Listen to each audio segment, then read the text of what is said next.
Right, buddy, Manchester United got a 1-1 draw against Arsenal. It was a game which had a lot of ups and downs. Bruno Fernandes could have won it at the end for Manchester United, but ultimately it was a game which I thought Manchester United actually did well in.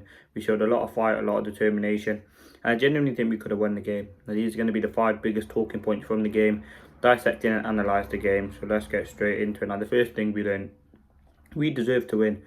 I think many Manchester United fans agree it could have been 2-3-1 to Manchester United.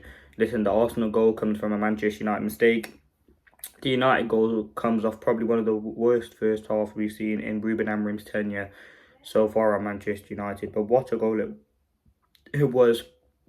Since Bruno Fernandes has made his Manchester United debut, he has 94 goals and assists. I think that's one of the top 5 in the world across Europe. Like he has absolutely insane stats, and I'm going to talk about him next. But I honestly think we deserve to win it.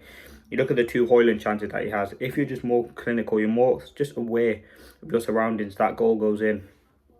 You look at the other Højlund one where I think it was Collier, he put a very, very good cross in.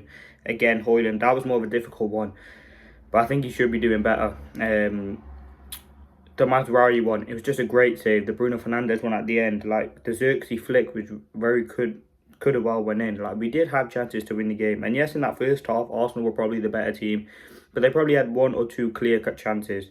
And in that second half, it was a much better display. I feel like that's what you want to see more from Ruben Amorim's team at Manchester United. And ultimately, the confidence, I think, was there by the team. And I think we had that record to protect as well. And I think the fact that we protected that against all odds is absolutely fantastic. But yeah, I think Manchester United deserved to win the game. I thought the team did very well in that second half to react. And yeah, the subs coming on. Hopefully Euro's not injured, but I'll talk about that later on. Now, the second thing, Bruno Fernandes is class.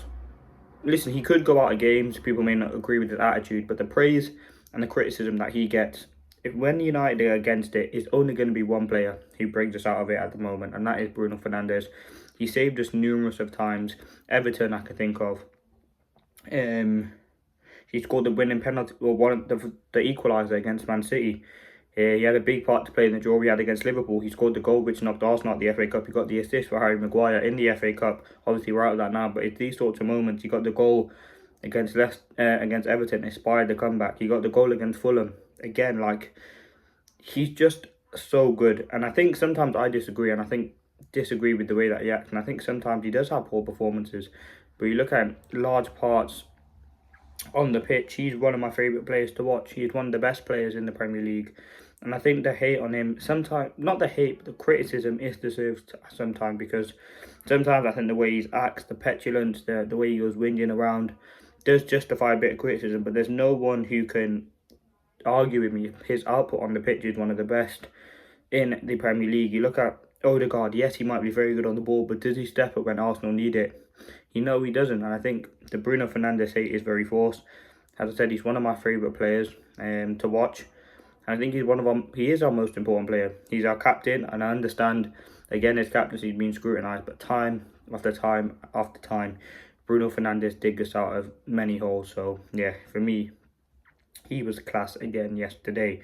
Number 3, AYDEN Heaven impresses. Now, I want to talk a point about AYDEN Heaven. It was a big game for him to come into against his former side. Then that's why Chidiobi didn't come on. Amorim didn't want that sort of risk of playing him against Arsenal if he has a poor game, the criticism that's going to come with it, which again is great man management. But we were forced into bringing AYDEN Heaven on. Maguire was out. Lindelof was already on the pitch. Johnny Evans is out. We had to bring him on because Euro was struggling and it was something in his foot. So I hope Euro's fine. But listen, I thought AYDEN Heaven was just brilliant when he came on, commanding. He was getting the crowd going, physical. Yes, it was that one handball moment, which it was onto his head, onto his arm. But I thought he defended absolutely well, resolute on the ball, physical. Made some very, very good defensive actions. And I think he was brought in to be a first-team player. And we're slowly starting to see it in desperation now.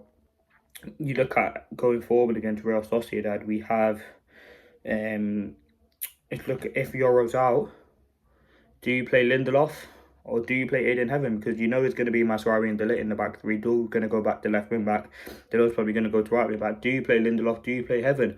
I'll probably be more inclined to go with AYDEN Heaven at the moment, just based on that cameo. Yes, Lindelof has that more experience, but we bought in Heaven for these sort of games. I think having De Ligt and Mazraoui with him will help him and guide him through the game. But we'll have to wait and see what happens. But I was very, very happy with Aiden Heaven's performance. 18-year-old, tough Premier League game. He came on and did himself proud. So yeah, very, very happy. Another defender I want to talk about, Nous Mazraoui. He was absolutely fantastic yesterday. He had that one chance to score, but he was up and down the pitch. He had a very good connection with with Garnacho. It was a more what you want to see from the Ruben Amorim wing backs if they are flourishing, and that's ultimately something that we got. I think his performance was very, very good yesterday. A lot of fight, a lot of grit, a lot of determination shown. Now the fifth and final thing I want to discuss, the protest. Shout out to all the Manchester United fans who went to the protest.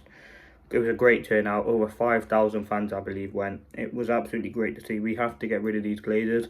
And yes, this protest in the large probably only will be a small thing and probably won't do much good. But if we continue to protest, make your voice heard, it will only help Manchester United. And I respect all the Manchester United fans. Big up to 1958 for organising such a very, very good protest.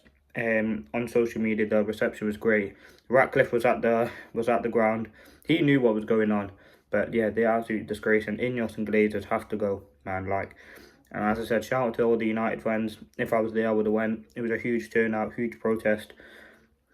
And yeah, listen, it's step by step. I think all Manchester United fans, yes, we disagree on some players, or he might not be good enough, or whatever the formation or the system, or disagreements over this player or that player. But one thing we all have in common is to get the Glazers out of the football club. And I think that's something that has to happen.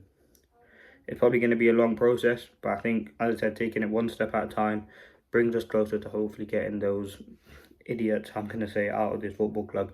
But yeah, let's see what happens. They're going to be the 5 things we learn. I think we did actually deserve to win the game, though BRUNO absolutely digs us out of the hole again. What a free kick it was. Yes, Raya, don't know what he's doing on the wall. I mean, from set pieces, he's woeful. I remember from penalties in the FA Cup, he was just diving silly early. Heaven, commendable performance. I thought in terms of special mention, I want to give Dillit a special mention.